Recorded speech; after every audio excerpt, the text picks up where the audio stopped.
Sophie Cunningham was flat out targeted by a dirty player. Can continue to survive these things. Here you see Sophie Cunningham laid out on the floor, holding her knee. The lady was in tears, crying as Lexi Hall approached her to help her. Immediately, first, look at this. Instantly into the game. Immediately. They had a target to hurt Sophie. She was targeted by this team. The WNBA has just been shaken to its core, and it's not the kind of shake fans were expecting. A brutal injury, family outrage, and a league caught in controversy. This season is spiraling into a nightmare. Watch out for Bria Hartley because she's a dirty-ass player. It's not just about one player going down. It's about a whole team being put through a season from hell. The Indiana Fever are officially living through an actual horror movie. Forget popcorn. You need therapy sessions just to sit through their games. Happening to Sophie, and fans can't bear to see it. This is Hartley right here coming she in. To slide over right there. And Hartley just kind of falls and she crushes in on the knee of Sophie right here. She went down. Just sums up everything. Like, we weren't going to win this game if Sophie Cunningham was healthy. This isn't like, oh, we lost because of a Sophie Cunningham injury. We were down 17 points when she got injured. This happens. They're inventing new ways to embarrass themselves every week, and the WNBA is sitting back like a babysitter scrolling Instagram while the house burns down. But before we dive into Sophie's injury, let's take a step back. This season was already a disaster for the Indiana Fever, and it's getting worse by the minute. And it looked like Stephanie White is extremely emotional after this hard-fought game. Sophie Cunningham family is extremely pissed off. Fans and analysts alike are calling it a season from hell. And honestly, it's hard to argue. From embarrassing losses to complete team breakdowns, the Fever have given fans more drama than a reality TV show. There's no cohesion, no leadership, and definitely no consistency. It's just emotional, guys. I'm hella mad. Hartley need to be suspended on a major level completely. Probably at this point, she's more dirtier than Dejanay Carrington. Watching them play is like waiting for the next disaster to happen. But the nightmare doesn't stop there. As if the team's performance wasn't bad enough, this injury to Sophie Cunningham has sent the Fever to rock bottom. It feels like the team is cursed, like someone in the basketball gods is looking down on them and saying, not today. This wasn't just a bad play or a bad game. It was a disaster that would haunt the Fever for weeks to come. If the Fever were a reality TV show, this season would be canceled by now. They wanted to hurt Sophie. They made it their business to hurt Sophie. And that's exactly what they did, was hurt Sophie. And I'm hella mad. But it's the brutal knee injury to Sophie Cunningham that has everyone talking. Sophie went down in broad daylight after Bria Hartley collided with her knee, and the fans can't stop talking about it. It wasn't just a minor tweak. This was a game changer, leaving Sophie clutching her leg in tears. Fans flooded social media, expressing outrage over the lack of player protection in the league. Sophie's sister Lindsay and her mom Paula. At WNBA, maybe you should focus less on fining players for commenting on your poor officiating and more about hiring officials that are able to call a consistent game, protect your athletes. Sophie's family didn't hold back either. Her sister Lindsay tore into the league, saying they should focus on protecting athletes. And Paula, Sophie's mom, called out Bria Hartley, declaring she had a history of wrecking players' careers. And Sophie's mother, Paula, Hartley is a disgruntled player having trouble everywhere she goes. She's playing mean and plays out of control.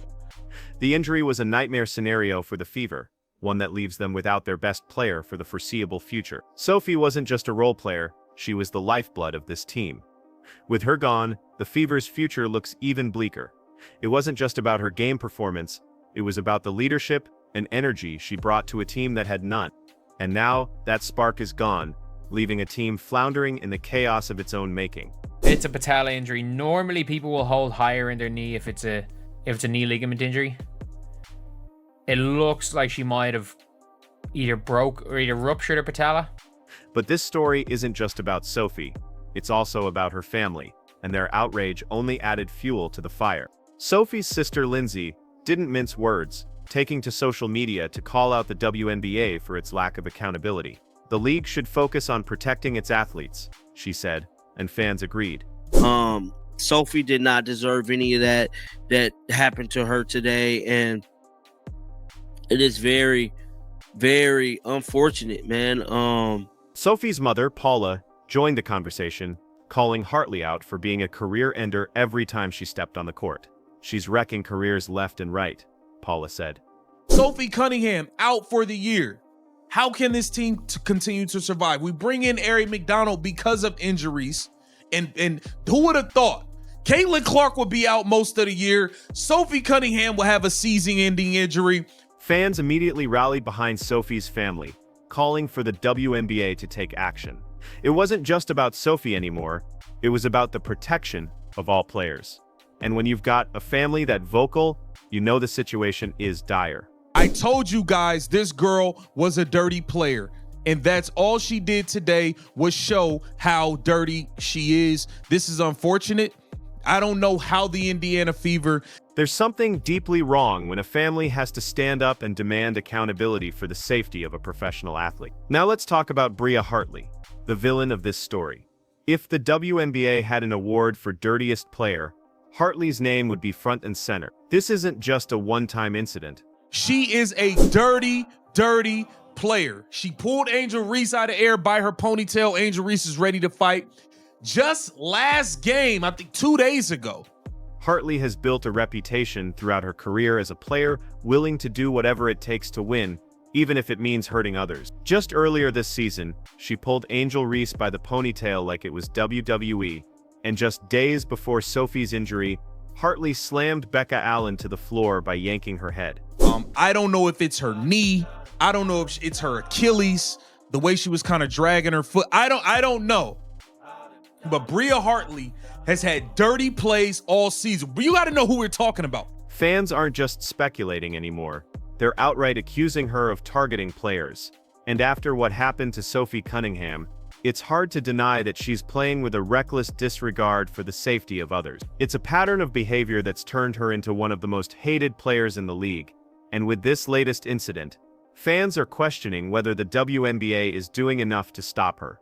Reality, you know, because she is somebody's daughter, she is somebody's sister, and this is just unfortunate. And those of you who don't think a civil rights investigation need to be brought upon this league is tripping. This civil rights investigation, this isn't just an isolated incident, it's a highlight reel of chaos. So, where's the WNBA in all of this? Where's the punishment? Where's the action? The truth is, the WNBA has done little to address the issue. And that's exactly why we're here. Do you think the refs called any fouls? No, they didn't. These refs are clowns. These referees are clowns. In a professional league, there should be zero tolerance for dangerous play like this. Yet, here we are. Bria Hartley is still playing, and Sophie Cunningham is out indefinitely. What's the message here? If you play dirty enough, you can get away with it? Fans are beyond frustrated, and they're calling for change. Some are even going so far as to demand a civil rights investigation into the WNBA's officiating culture. Think about that.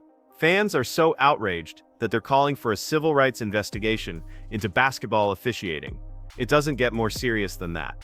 And they're not wrong. When players are dropping like flies and the league doesn't take action, it's a sign that something is deeply broken.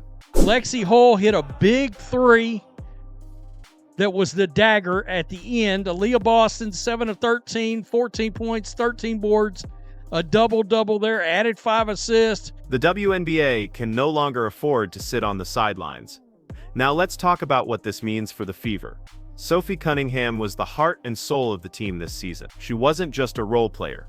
She was a key defensive force, an energy spark, and someone who could be counted on to motivate the team when things got tough. But now that she's out, the Fever have lost their emotional leader, and the team has already been struggling all season. And without Sophie's drive, they're a sinking ship. In the beginning of this game, Sophie Cunningham is bringing the ball up the floor.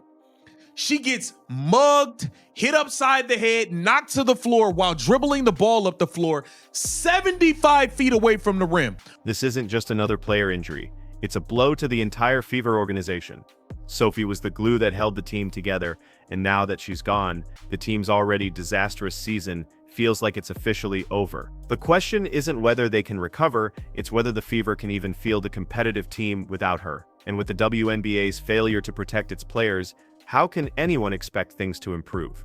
And let's not forget about Caitlin Clark, the WNBA's most hyped rookie ever. The savior of the league, the player everyone has been waiting for. But where has she been? Sitting on the sidelines? That's where. Caitlin has barely played this season, and it's not because she hasn't been capable.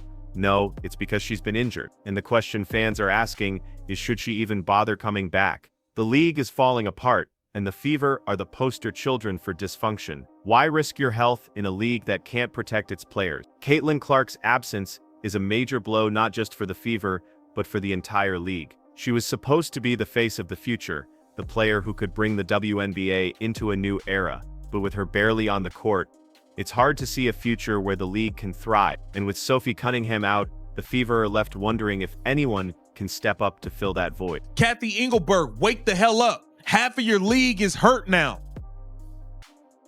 Who would have thought? How do the Indiana Fever, Bria Hartley, you are a dirty, low-down dog of a player, you. Caitlin Clark's legal issues are adding fuel to this fire. There's serious talk of lawsuits involving both her and Sophie Cunningham. When players and their families are this open with their anger, when the league is under fire for safety and officiating, it's clear that something's wrong. People are questioning Commissioner Kathy Engelberg's role in all of this. After all, how can a league survive when its most talented players are getting hurt week after week? Fans are also accusing Engelberg of letting rugby and UFC slip into women's basketball. They're not wrong, this isn't basketball anymore. It's a demolition derby with sneakers, and the WNBA is watching as its stars fall by the wayside.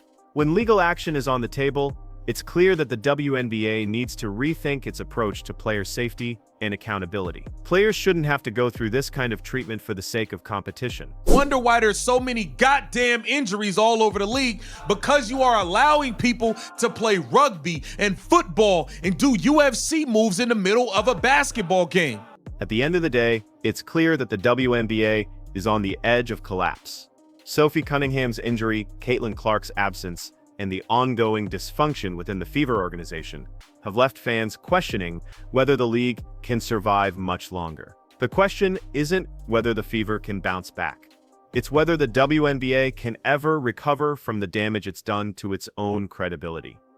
Fans are losing faith, playoff hopes are fading, and the trust in the league is hanging by a thread. Sophie's gone, Caitlin's barely played, and the Fever are falling apart. The WNBA is sitting at the edge of a cliff, and the only question left is whether Caitlin Clark will risk herself for this train wreck, or whether she'll stay on the sidelines and let the league deal with the wreckage it created.